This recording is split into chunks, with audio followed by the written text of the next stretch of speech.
میدان میں جہاد کرے گی اور میں یہاں عورتوں اور بچوں کے پاس رہوں گا، میں یہاں عورتوں اور بچوں کے بیچ وقت گزاروں، حضور مجھے لے کے جائیں۔ تو وہاں بھی حضور نے محبت کی بات سمجھائی، فرمایا علی جب حضرت موسیٰ کوہ طور پہ گئے تھے تو اپنے بھائی جناب ہارون کو چھوڑ گئے تھے، تو تم بھی تو میرے لیے اسی طرح ہونا جس طرح موسیٰ کے لیے ہارون تھے۔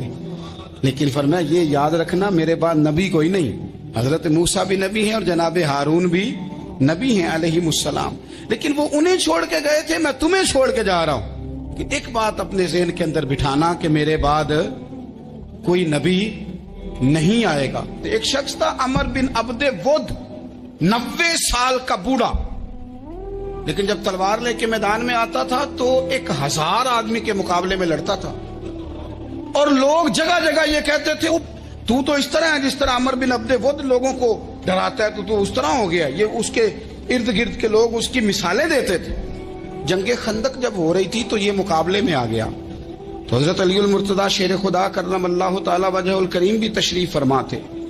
اب پورے عرب کے اندر اس کے بارے میں یہ کہا جاتا تھا کہ اس سے نہ لڑو، وہ تو خونخوار ہے، وہ تو درندہ ہے، وہ تو جنگلی شیر کی طرح آتا ہے، وہ تو کاٹ کھانے کو دوڑتا ہے، اس سے کون لڑے۔ ایک خیال تھا، اور وہ پراپوگنڈا بعض اوقات اتنا زیادہ کسی کے بارے میں ہوتا ہے کہ میں بچے لوگ آتے ہیں نا بچہ دم کرانے کے لیے، تو کہتے ہیں پیر صاحب بڑا ضدی ہے، کسی کی بات نہیں مانتا، باقی بچے ٹھیک تھے، یہ تو بڑا ہی نالائق نکل آیا ہے۔ تو میں کہتا ہوں کہ آپ اس کے سامنے یہ والی باتیں نہ کریں، یہ پکا ہو جائے گا کہ میں ضدی ہوں۔ تو آپ ذہن بنا رہے ہیں اس کا کہ تو اس طرح کا ہے، ذہن بنا دیا لوگوں نے کہ عمر ابن عبد ود کے مقابلے میں کوئی نہیں آ سکتا۔ خندق میں یہ آیا، اس نے للکارا مسلمانوں کو، آؤ وہ تمہاری جنت کدھر ہے جس کے بارے میں تم کہتے ہو کہ ہم شہید ہوں گے، تو آؤ میرے مقابلے میں نکلو۔ جب اس نے پہلی دفعہ للکارا تو ابھی بات ختم نہیں ہوئی تھی کہ مولا علی تلوار لے کے اللہ اکبر کہتے کھڑے ہو گئے۔ حضور نے فرمایا بیٹھ جاؤ، حضرت علی پھر بیٹھ گئے۔ وہ پھر پکارا اٹھو کوئی میرے مقابلے میں، تو مولا علی شیر خدا پھر کھڑے ہو گئے، پھر کھڑے ہو گئے۔ حضور نے فرمایا بیٹھ جا۔ ایک شخص نے کہا علی یہ عمر بن عبد ود ہیں، فرمایا مجھے پتا ہے۔ نہیں سمجھے آپ بات، میں آپ کو سمجھا کے لایا ہوں پیچھے سے کہ پراپوگنڈا کرتے ہیں نا لوگ، ہو آگے نہ جانا، یا کرنٹ بڑا زیادہ ہے، وولٹیج بڑے سخت ہیں، تو آگے نہ بڑھنا۔ بھائی کیا ہو جائے گا، اٹھ باندھ کمر کیوں ڈرتا ہے، پھر دیکھ خدا کیا کرتا ہے۔ حضرت علی تیسری دفعہ اس نے کہا نا ہے کوئی، تو حضرت علی پھر اٹھے۔ اب تو رسول پاک صلی اللہ تعالی علیہ وسلم نے تھپکی دی۔ بعض جگہ یہ ہے کہ حضور نے خود تلوار تھمائی، سر پہ امامہ باندھا، اور حضور نے فتح یابی کی دعا فرمائی۔ حضرت علی گھوڑے پہ بیٹھے نکلے، اور جب اس کے سامنے گئے تو جا کے کہنے لگا میرا پتہ ہے۔ حضرت علی فرمانے لگے تو اپنا چھوڑ، میرا پتہ ہے تجھے، مجھے تو جانتا ہے۔ کہنے لگا میں 1000 کے مقابلے میں اکیلا لڑتا ہوں۔ حضرت علی شیر خدا فرمانے لگے پتہ نہیں تو کن سے لڑتا رہا ہے، جانے وہ کون ہے جن سے تو لڑتا رہا ہے، وہ کون 1000 تھے جو تیرے مقابلے میں آتے تھے، پتہ نہیں۔ تو کہنے لگا میرا نام میری ماں نے عمر بن عبد ود رکھا ہے۔ فرمایا چھوڑ تو، میری ماں نے میرا نام حیدر رکھا ہے۔ کہنے لگا تیری عمر چھوٹی ہے، کوئی بڑا لا۔ فرمانے لگے یہ تو جب ہنجے میں پنجہ ملے گا تو پتہ چلے گا عمر کس کی چھوٹی ہے، ابھی تو کہانیوں سے متاثر کرنا چاہتا ہے، تو چاہتا ہے کہ تو پریشر ڈالے اور میں تیری بات سنوں، تو مقابلے میں آ، ڈینگے نہ مار، کہانیاں نہ سنا، دیواریں ہلتی رہتی ہیں اور در کانپ جاتا ہے، علی کا نام سن کے اب بھی خیبر کانپ جاتا ہے، تو مقابلے میں آ، تو باتیں بنا رہا ہے، کہانیاں سنا رہا ہے۔ وہ کہنے لگا تو بچہ ہے، میں چاہتا نہیں تیرا خون بہاؤں۔ تو حضرت علی کہنے لگے میں بڑے دن سے پریشان ہوں کہ کسی بے ایمان کا خون بہایا کیوں نہیں، میرا بڑا دل کر رہا ہے تیرا خون بہاؤں۔ اس نے بڑی زوردار ضرب لگائی، غصے میں اتنا پاگل ہوا، کیونکہ اس کے بارے میں معروف تھا کہ وحشی مزاج آدمی، اتنا سخت پاگل ہوا غصے میں، اس نے اپنے گھوڑے کے پیر کاٹ ڈالے، پہلے تلوار گھوڑے کو دے ماری، اس کو کاٹ کے دوڑا۔ یہ کیوں کرتے تھے لوگ، عرب کے لوگ اس وقت یہ کام کرتے تھے کہ ہم نے گھوڑا ہی مار ڈالا ہے تاکہ ہم بھاگ نہ سکیں، کہتے ہیں نا کشتیاں جلا دی ہیں کہ اب واپس جانے کا راستہ ہی بند ہو جائے، گھوڑے کے پیر کاٹ ڈالے کہ بھاگنا نہیں، اور بڑی زور سے اس نے ضرب لگائی حضرت علی پر۔ حضرت علی نے جب روکی تو وہ ڈھال ٹوٹ گئی حضرت مولا علی، اور آپ کے امامے کو اس کی تلوار بھی لگی. آپ نے فرمایا دکھا لیا تو نے زور، اب میری باری ہے. حضرت مولا علی شیر خدا کا قد بظاہر چھوٹا تھا. صحابہ کہتے ہیں ہم دور سے دیکھ رہے تھے، اللہ اکبر کہہ کے تھوڑا سا زمین سے وہ اٹھے، تھوڑا سا اٹھے، اور پھر دوبارہ نہیں انہیں تلوار چلانی پڑی، ایک ہی ضرب لگائی اور اس کے 2 ٹکڑے کر کے اسے زمین پہ پھینک دیے. تو عزیز دوست، آپ یاد رکھیں گے اس بات کو کہ اپنی زندگی کے اندر مروب ہونا چھوڑ دیں. روب میں تاتاریوں نے مسلمانوں کو مروب کر لیا تھا، روب ڈال لیا تھا کہ ہم بہت بڑے لوگ ہیں. یہی آج ہمارے ساتھ بہت سارے لوگ کرتے ہیں، دلوں میں روب آ جاتا ہے، امیر رشتہ دار کا، فلانے کا، فلانے کا، پھر وہ جو مرضی کرتا ہے. تاتاریوں کی ایک بی بی وہ کیا کرتی، وہ 9-10 مسلمان نوجوانوں کو سڑک پہ کھڑا کر جاتی، کہتی ادھر کھڑے ہونا، میرے آنے تک ہلنا نہ. جوان ہے لیکن روب ہے نا کہ یہ بڑے وحشی ہیں. اکیلی بی بی اندر جاتی، تلوار لے آتی، اور وہ کھڑے ہیں، وہ بھاگے بھی نہیں، اتنا ڈر گئے، ٹانگیں کانپ رہی، بھاگنے کی بھی ضرورت نہیں کر رہے. تسلی سے گئی ہے، تلوار لے کے آئی ہے، اور اس نے 9 جوان مسلمانوں کے گلے کاٹ دیے. اس روب سے نکلے باہر. نوجوانوں سے کہتا ہوں نکلو. اور جن لوگوں نے دنیا میں انقلاب برپا کیا وہ غریب گھروں کے تھے، وہ لوگ تھے کہ جو بظاہر کسی بڑے قبیلے سے نہیں تھے. آپ محنت کریں، تعلیم حاصل کریں، جدوجہد کریں، مشقت کریں، اپنی زندگی میں کچھ مقاصد کے حصول کے لیے آگے بڑھیں. اور اگر آپ کہیں کہ دائیں بائیں میرے فلاں آدمی مجھے یہ مشورہ دے رہا ہے، تو کچھ لوگ دنیا میں باتیں کرنے آئے ہیں، انہوں نے باتیں کرنی ہیں اور بڑا فائدہ ہوتا ہے، ان کو باتیں کر لینے دیں، ان کو کرتے رہنے دیں. کام کرنے والا بندہ کام کرتا ہے اور کرتا ہی چلا جاتا ہے، وہ منزل تک پہنچ جاتا ہے. تو حضرت علی کے مزاج میں دلیری ہے، ہمت ہے، ایک بات. اور دوسری بات دانائی. مدینہ منورہ، طبیعت میں سوز، لہجے میں گداز. حضرت امیر معاویہ رضی اللہ تعالیٰ عنہ نے ایک شخص کو بھیجا مدینہ منورہ شام سے. تو اس نے کہا میں نے امام حسین سے ملنا ہے. تعارف کیا ہے؟ جناب امیر معاویہ فرمانے لگے مسجد نبوی میں جانا جس کے گرد لوگ سب سے زیادہ ادب سے بیٹھے ہوں، اور جس کی باتیں سب سے زیادہ میٹھی ہوں، اور جس کی نظریں سب سے زیادہ جھکی ہوں، اور جس کے چہرے پر تمہیں سب سے زیادہ وقار نظر آئے، وہی علی کے بیٹے حسین ہوں گے. جو سب سے زیادہ تمہیں وہاں ماحول کے اندر جو شخص نظر آئے، پوچھنے کی ضرورت نہیں پڑے گی. وہ شخص کہتا میں مدینے آیا تو میں نے واقعی ایک شخص کو دیکھا، شہد کے گرد مکھیوں کا اتنا ہجوم نہیں ہوتا جتنا امام حسین کے گرد رسول اللہ کے غلاموں کا ہجوم تھا. لیکن نظریں جھکی ہوئی، باتیں میٹھی، لہجہ گداز، لفظوں میں رانائی. اور لوگ کئی باتیں پوچھتے تو علی کے صاحبزادے ایک کا جملہ بولتے تو لگتا یہ کہ وہ جملہ سیدھا دل میں اترتا چلا جاتا ہے. امام علی مقام کے کردار میں نا کچھ باتیں بڑی زیادہ تھیں، بہت زیادہ تھیں. بڑا حسن تھا. ایک بات تو یہ تھی امام حسین رضی اللہ تعالیٰ عنہ کا علم و فضل بڑا کمال کا تھا. ایک دفعہ صحابہ میں مسئلہ بن گیا کہ بچہ پیدا ہوتا ہے تو اس کا وظیفہ کیسے لگانا ہے. امام حسین کا علم و فضل بتا رہا ہوں، علم و فضل. تو بات بڑی پیچیدہ ہو گئی. حضرت عبداللہ ابن زبیر کے پاس لوگ آئے، کہنے لگے کہ آپ بڑے صاحب علم و فضل ہیں، آپ نے حضور علیہ الصلوۃ والسلام کے ساتھ وقت گزارا ہے، تو مسئلے کو حل کریں کہ بچہ پیدا ہونے کے بعد حکومت اگر وظیفہ لگائے گی تو کب لگائے گی. جب بحث طول پکڑ گئی، مسئلہ حل نہیں ہوتا تھا، تو حضرت عبداللہ ابن زبیر کہنے لگے ہم سے نہیں حل ہوگا. ایک بندہ ہے جس کے سینے میں رسول اللہ صلی اللہ تعالی علیہ وسلم کے نور نبوت کا فیضان ہے، وہ یہ مسئلہ حل کریں گے. تو کہا وہ کون سے؟ آپ فرمانے لگے جب ہم سے مسائل حل نہیں ہوتے تو ہم ان کے علم سے فائدہ اٹھاتے ہیں. کہا کون ہے؟ کہا جناب امام حسین. تو لوگ حضرت امام حسین کے پاس گئے کہ حضرت یہ ایک مسئلہ الجھ گیا ہے کہ بچہ پیدا ہو تو وظیفہ کب لگانا ہے. فرمایا الجھنے والی بات ہی کوئی نہیں. پیدا ہونے کے بعد جب وہ پہلی دفعہ آواز نکالے تو اس کا وظیفہ لگا دو. اس کا مطلب یہ ہے کہ وہ دنیا میں آ گیا ہے، اس نے اپنے آنے کا اظہار کر دیا ہے، اعلان کر دیا ہے، اب اس کا وظیفہ لگا دو. تو اس پر پھر صحابہ کا اتفاق ہو گیا. امام حسین کے علم سے، فضل سے لوگ فیض اٹھاتے تھے. حضرت سیدنا امام حسین کی شہادت کے بعد حضرت عبداللہ ابن زبیر رضی اللہ تعالیٰ عنہ نے قاتلان حسین سے خطاب کیا اور فرمانے لگے اللہ کی قسم تم نے اس شخص کو شہید کیا ہے جو راتوں کو لمبے لمبے قیام کرتا تھا، اور تم نے اس شخص کو شہید کیا ہے جس سے میں دن میں جب بھی ملتا تھا تو وہ روزے سے ہوتا تھا۔ تم نے اس شخص کو شہید کیا جو قائم اللیل تھا، صائم الدہر تھا، اس شخص کو تم نے شہید کیا۔ آپ کو پتہ ہے کہ میدان کربلا میں جب 9 محرم کو ابن سعد نے امام حسین سے کہا کہ جنگ کرو اگر یزید کی بیعت نہیں کرنی، تو امام حسین نے فرمایا ایک رات کی مہلت دے دو، ایک رات کی مہلت دے دو۔ حضرت امام زین العابدین کہتے ہیں میں نے اپنے والد گرامی سے عرض کی کہ ابا جی آپ جہاد سے دور جانے والے تو ہیں نہیں، آپ تو جہاد سے پیار کرنے والے، اور یہ بھی پتہ ہے مجھے کہ یہ جنگ اب ہو کے رہے گی، تو ایک رات کی مہلت لینے کا معنی کیا ہے؟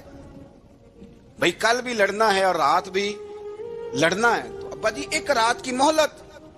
تو سیدنا امام حسین رضی اللہ تعالیٰ عنہ فرمانے لگے بیٹا رات کی مہلت اس لیے لی ہے کہ میں آج رات کھل کے اپنے رب کی عبادت کر لوں، میں استغفار کر لوں، میں لمبے سجدے کروں۔ اور کہا زین العابدین تو جانتا ہے نا کہ مجھے نماز سے، تلاوت سے، دعا سے اور استغفار سے بڑا پیار ہے۔ رسول کریم علیہ السلام نے فرمایا، جامع ترمذی میں موجود ہے، فرمایا میں جا رہا ہوں پر تمہیں 2 بڑی بھاری بڑی وزنی چیزیں دے کے جا رہا ہوں۔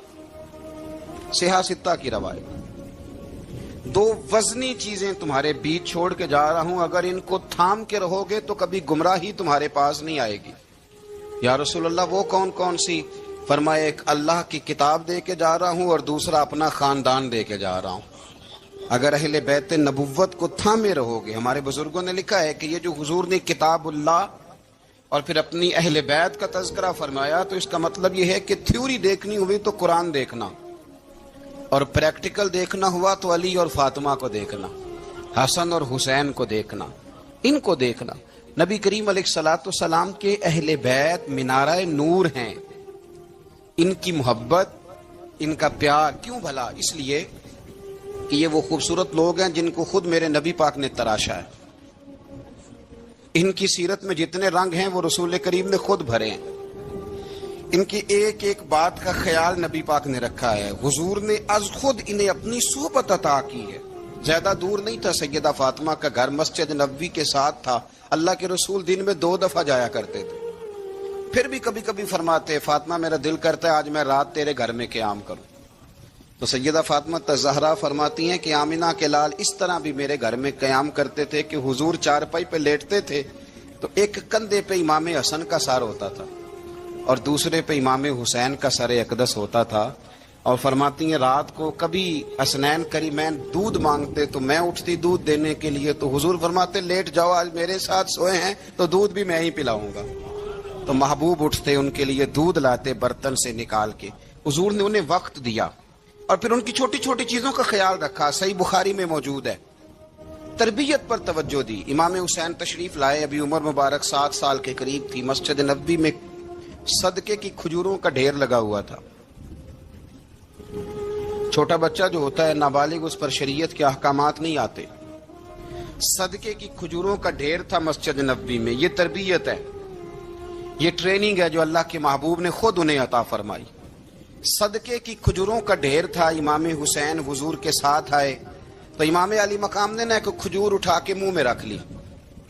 شارحین نے لکھا ہے لگتا یہ ہے کہ کئی دنوں کی بھوک تھی، کیونکہ یہ فاقہ اہل بیت کا بڑا محبوب ہے، مجبور نہیں تھے، وہ تو خزانوں کے مالک تھے، پر غریبوں سے محبت کی وجہ سے فاقے کیا کرتے تھے، یہ ان کی پسند ہے فاقہ کرنا۔ تو ایک کھجور امام علی مقام نے رکھ لی تو اللہ کے رسول نے گلے میں انگلی ڈال کے نکال دی، تو فرمایا حسین یہ صدقہ ہے، یہ میری اہل بیت کے لیے درست نہیں ہے۔ حضور نے خود تربیت کی، اور پھر سیدہ فاطمہ الزہرا نے اپنے بچوں کو تراشا، ان پر محنت کی۔ میں اکثر گزارش کرتا ہوں دوستوں سے، میں کہتا ہوں کربلا کا واقعہ کوئی حادثاتی نہیں ہے، اس کے پیچھے پوری ایک لاجک ہے، اس کے پیچھے پورا ایک فلسفہ ہے۔ ایسے ہی کوئی آدمی 3 دن بھوکا پیاسا رہ سکتا ہے؟ کسی آدمی کو صبح اس نے کھانا کھایا اور شام تک کھانا نہ ملے تو ٹانگیں کانپتی ہیں، رمضان المبارک میں عبادت کی نیت سے روزہ رکھنے والے بھی شام کو بڑے پریشان ہو جاتے اور مسلسل 3 دن کھانا نہ کھایا جائے اور پانی نہ پیا جائے، اور حال یہ ہے کہ وہی آدمی تلوار لے کے میدان میں نکلے اور اس کی حالت یہ ہو کہ لوگ اس کے آگے دوڑنا شروع کر دیں، ہزاروں کی فوجیں تاب نہ لا سکیں۔ علی کا گھر بھی وہ گھر ہے کہ جس گھر کا ہر ایک بچہ جسے دیکھو وہی شیر خدا معلوم ہوتا ہے۔ جناب صالبہ بیٹھے تھے، فرمایا فلاں کو بلا کے لاؤ۔ جب بلانے گئے تو رستے میں عورت پہ نظر پڑی، پہلی نظر تو معاف ہے لیکن دوبارہ دیکھ بیٹھے، دوبارہ نظر پڑی تو پریشان ہو گئے۔ خیال آیا میں نے تو خیانت کیا اپنے نبی پاک سے، حضور نے تو منع کیا یہ کام کرنے سے۔ اب واپس حضور کے پاس نہیں آئے، جنگل میں چلے گئے۔ ابن قدامہ نے کتاب التوابین میں اس روایت کو لکھا ہے، کہتے 40 دن وہ پہاڑوں میں روتے رہے کہ یا اللہ مجھ سے غلطی ہو گئی۔ کتنے دن؟ اب ہمارا شغل ہے، اس کو لوگ گناہ ہی نہیں سمجھتے، بدنگاہی تو کوئی گناہ ہی نہیں، اب تو یہ شغل ہے۔ اب تو ہمارے ہاں معاذ اللہ تعالیٰ سیانے بیانے بندے بیچ بیٹھے ہوتے ہیں جب یہ باتیں ہو رہی ہوتی، یہ شغل ہے ہمارا۔ اب تو ابا کے سامنے بچہ وال پیپر گندی تصویر کا لگایا ہوتا ہے پر وہ کہتا ہے عمر ہے نا جی، عمر ہے نا جی، مجھے پتہ ہی نہیں ہے کتنا گند کر رہا ہے، یہ تباہ ہو جائے گا روحانی طور پر۔ اگر یہ گند دیکھنے میں الجھ گیا تو امام شافعی کا فتویٰ ہے جس کی نظر گندی ہوتی ہے اس کا حافظہ کمزور ہوتا ہے، وہ کوئی بڑا کام نہیں کر سکتا، وہ نفسیات کا مریض ہو جاتا ہے جو گندی نظر والا آدمی ہوتا ہے۔ ہمیں پتہ ہی نہیں کہ ہمارے مسائل اصل میں ہیں کیا۔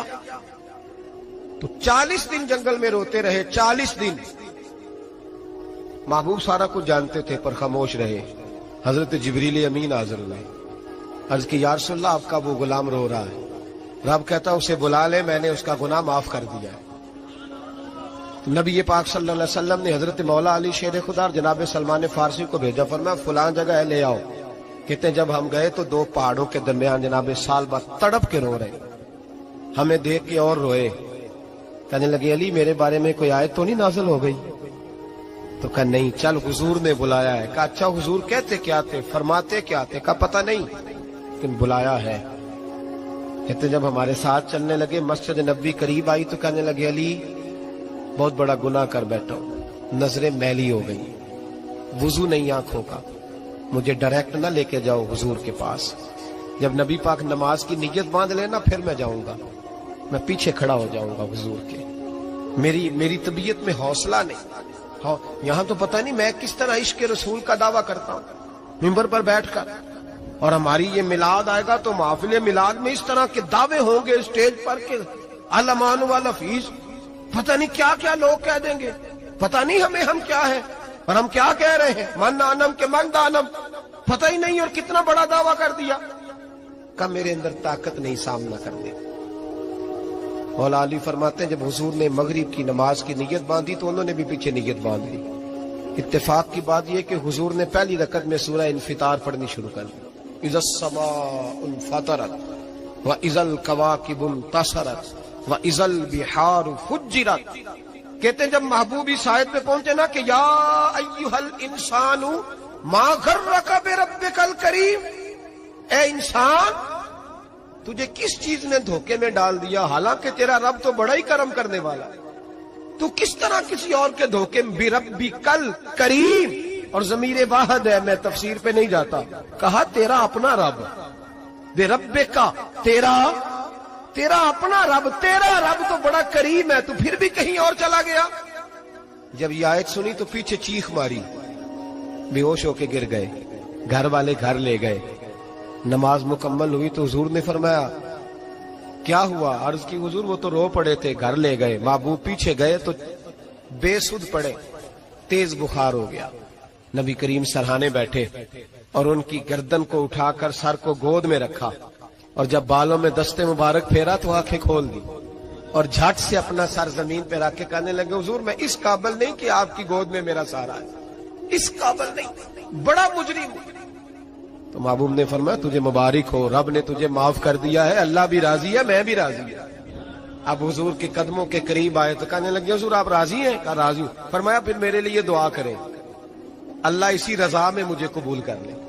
بس یہ بات ہوئی تھی، انہوں نے کلمہ پڑھا تو روح پرواز کر گئی۔ تو حضرت علی فرمانے لگے لمبی امیدیں نہ لگانا، لمبی امیدیں نہ لگانا، موت کا پتہ نہیں کب آ جائے۔ منصوبہ بندی ضرور کرنا آنے والی نسلوں کے لیے، اپنی اپنی ذات کے لیے لمبی امیدیں نہ باندھنا، یہ بھی کر لوں گا یہ بھی کر لوں گا۔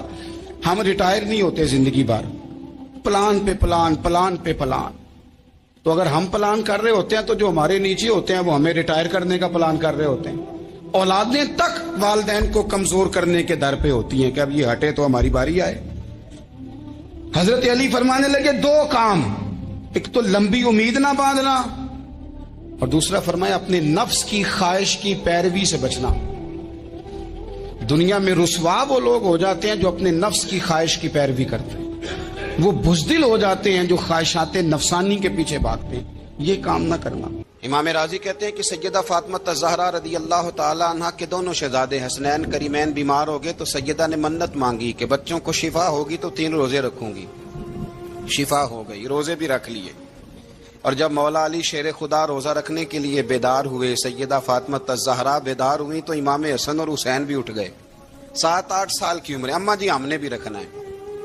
صبح کھجور اور دودھ سے روزہ رکھ لیا گیا۔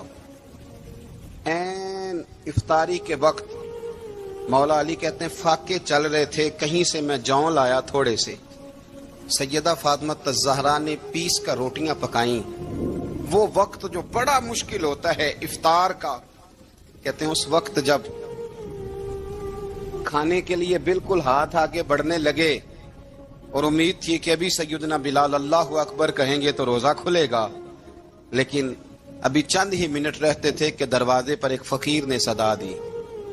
کہنے لگا سارے مدینے کے دروازے کھٹکھٹا آیا ہوں، قحط ہے، فاقہ ہے، اے رسول اللہ کے خاندان والو، میں یتیم ہوں، کسی نے بتایا ہے کہ اور کوئی دروازہ کھلے نہ کھلے سیدہ کا دروازہ تیرے لیے ضرور کھلے گا، کیا یتیم کو روٹی ملے گی؟ تو حضرت مولا علی نے بچوں کی طرف دیکھا ہی تھا کہ امام حسن ساری روٹیاں جا کے دروازے پہ دے آئے۔ کھجور اور پانی سے افطار ہو گیا۔ صبح پھر کھجور اور دودھ سے روزہ رکھا۔ امام راضی کہتے ہیں این وہ وقت جب افطار کا ٹائم آیا تو پھر دروازے پہ کسی نے صدا دی، کہا رسول اللہ کے خاندان والوں میں مسکین ہوں، رات سے روٹی کھائی ہے، نہ صبح کھا سکا نہ دوپہر، کسی نے بتایا ہے کہ اس دروازے سے خالی کوئی نہیں جاتا۔ امام حسن نے پھر سارا لنگر اٹھایا اور پھر جا کے دے دیا۔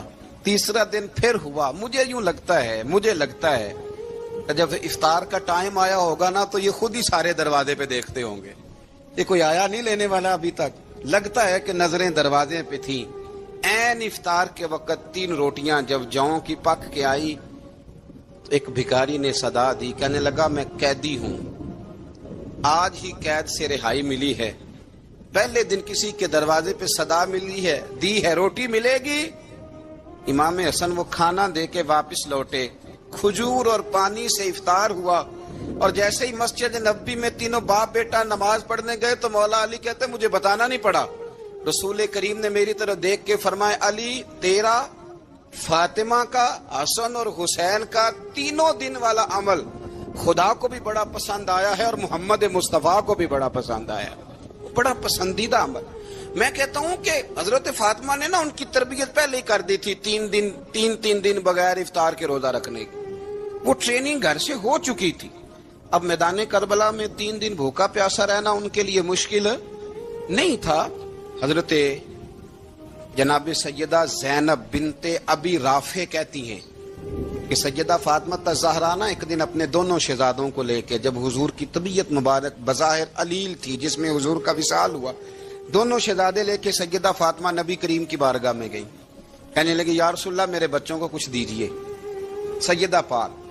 تو حضور اٹھ کے بیٹھ گئے، اس کندھے سے امام حسن کو لگایا اور اس سے امام حسین کو لگایا اور فرمایا فاطمہ یہ جو میرا حسن ہے نا اس کو میں اپنی ہیبت اور سرداری دیتا ہوں، اور فرمایا یہ جو میرا حسین ہے نا حسین کو میں اپنی جرت اور سخاوت دیتا ہوں، میرا حسین جرت مند ہوگا اور سخی ہوگا۔ داتا گانج بخش علی حجویری، امام الاولیاء، سید الاسفیاء، داتا صاحب کشف المعجوب میں فرماتے ہیں ایک دن نا امام حسین کے پاس ایک شخص آیا بڑی دور سے کچھ مانگنے کا، حضور کچھ دیجئے۔ وہ شخص کہتا ہے کہ میرا ظرف یہ تھا کہ 4-5 دینار ملیں گے، تو امام حسین فرمانے لگے تھوڑی دیر بیٹھ جا، رزق آ رہا ہے۔ تو امام حسین کو حکومت وقت کی طرف سے نا 5 تھیلیاں ملی، جس میں ایک تھیلی میں 500 اشرفیاں تھیں. 5 تھیلیاں آئیں، لیکن اس کو آنے میں نا ذرا دیر ہو گئی. وہ 5 تھیلیاں جب آئی نا تو امام حسین اس کی طرف 5 تھیلیاں بڑھا کے نا، ذرا دیکھنا میری طرف غور سے، 5 تھیلیاں بڑھا کے نا تو فرمانے لگے میاں جتنا تجھے انتظار کرایا ہے نا اتنی ہم تیری حاجت پوری نہیں کر سکے. تو یہ نہ محسوس کرنا کہ حسین کے دروازے پہ بیٹھا بھی رہا ہوں تو ملا کیا ہے. یہ نہ محسوس کرنا. وہ شخص کہتا ہے جب میں نے وہ تھیلیاں کھولی اور پھر میری نظر امام حسین پہ پڑی تو میرے اندر سے آواز آئی اگر حسین ابن علی اتنے سخی ہیں تو محمد عربی کتنے سخی ہوں.